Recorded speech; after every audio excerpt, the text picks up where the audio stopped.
Police investigate a suspected double murder-suicide case in Yuen Long. Experts trying to trace the origins of a suspected E. coli outbreak at Princess Margaret Hospital.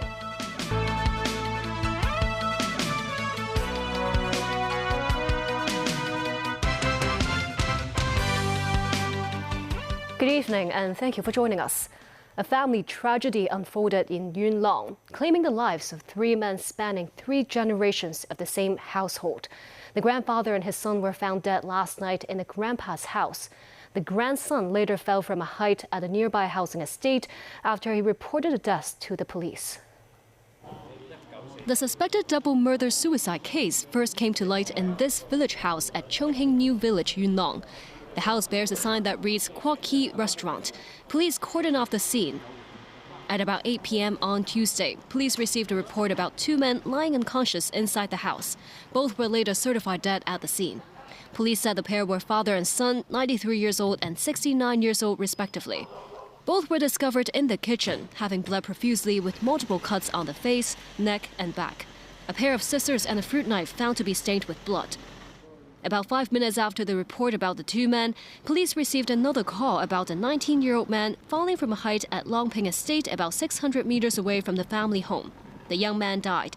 He was later identified as a grandson of the 93-year-old man. The alleged murder scene at Chung Hing New Village remained off-limits in the morning. The police said the grandson reported the deaths of his grandfather and father after leaving the village home alone before he plunged to his death from a height. Police said they are ruling out the presence of a 4th person at the scene for now. And for the time being, they believe one of the deceased was the murderer. Police are investigating whether there were any disputes between them. Officers inquired the neighbors of the deceased about the case. Some of the residents said the 69-year-old son often visited his father who lived there.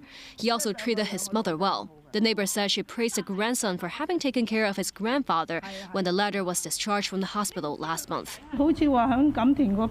Another neighbor said the grandfather seemed to have been involved in a court case with developers as he refused to sell his property in Canton. But she's not sure if that has sparked a row in the family.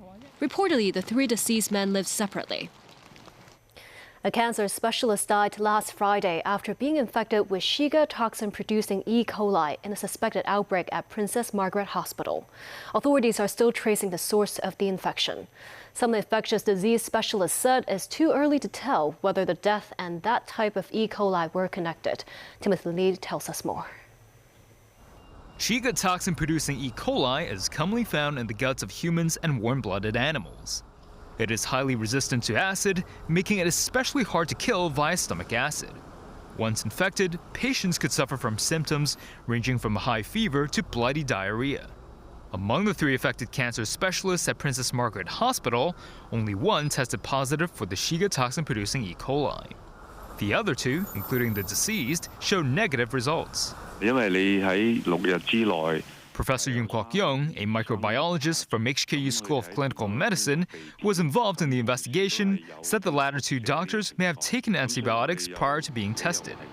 He added that it's reasonable to believe there was an outbreak as all 3 doctors had worked in the same place for 6 days and experienced diarrhea.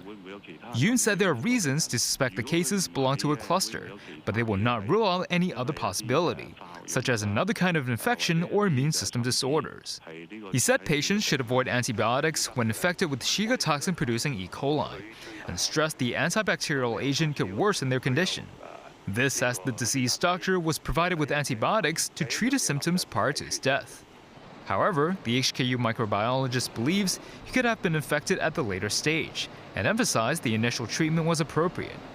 Meanwhile, some infectious disease specialists reminded residents not to take anti-diarrhea drugs when infected. Since diarrhea allows the body to get rid of toxins, it is best to let it run its course. Timothy Lee, TVB News. Greater Bay Airlines said it had cancelled 128 flights between February and March, owing to a lack of internal communication, according to a report submitted to the government.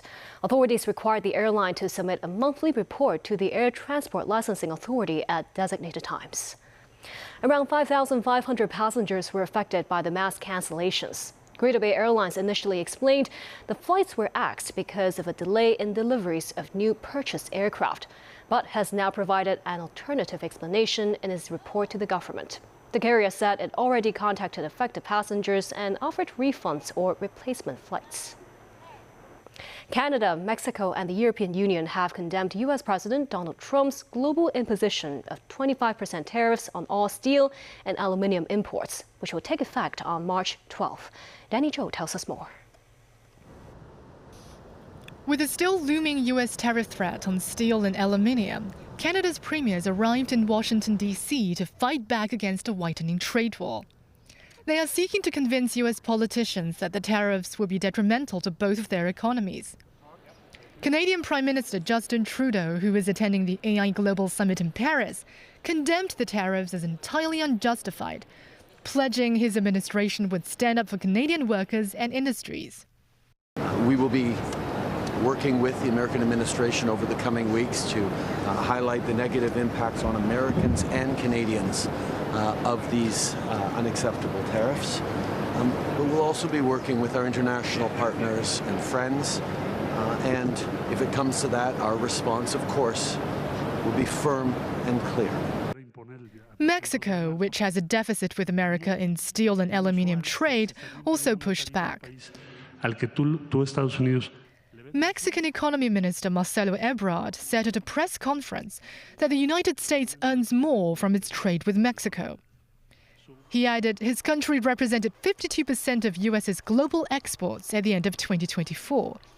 And the imposition of these tariffs would raise the price of components used in different industries. Earlier, Trump threatened to slap across-the-board 25% tariffs on Canada and Mexico, but later agreed to a 30-day pause in return for concessions.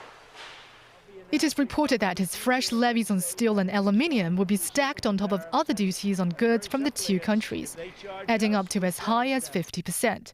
Trump's hikes were received with surprise in Brazil, another major exporter of the metals to the U.S. The industry lobby group Alco Brazil argued that the move would benefit neither country, while politicians in the steel production hub warned of its potential devastating impact on local employment, revenues and public policies. The European Union, meanwhile, vowed to take firm countermeasures against the U.S. The bloc is set to reimpose its 50% tariffs on American whiskies if the two sides do not reach an agreement in the steel and aluminium dispute by the end of March, according to media reports. Tokyo is keeping close watch on Trump's trade overhaul. Japanese Chief Cabinet Secretary Yoshimasa Hayashi confirmed that they had requested exemption from the 25% tariffs on steel and aluminium levied by the U.S. government. Japanese Industry Minister Yoji Muto contended that Washington's wide-ranging trade restriction measures could have a big impact on the global economy and the multilateral trading system based on World Trade Organization rules. Danny Zhou, TVB News. And still ahead, U.S. Vice President J.D. Vance calls on the EU to loosen its restrictions on AI development. Cervical cancer case counts on the rise over the past decade in Hong Kong. And more than 200 couples tied a knot on Chinese Valentine's Day.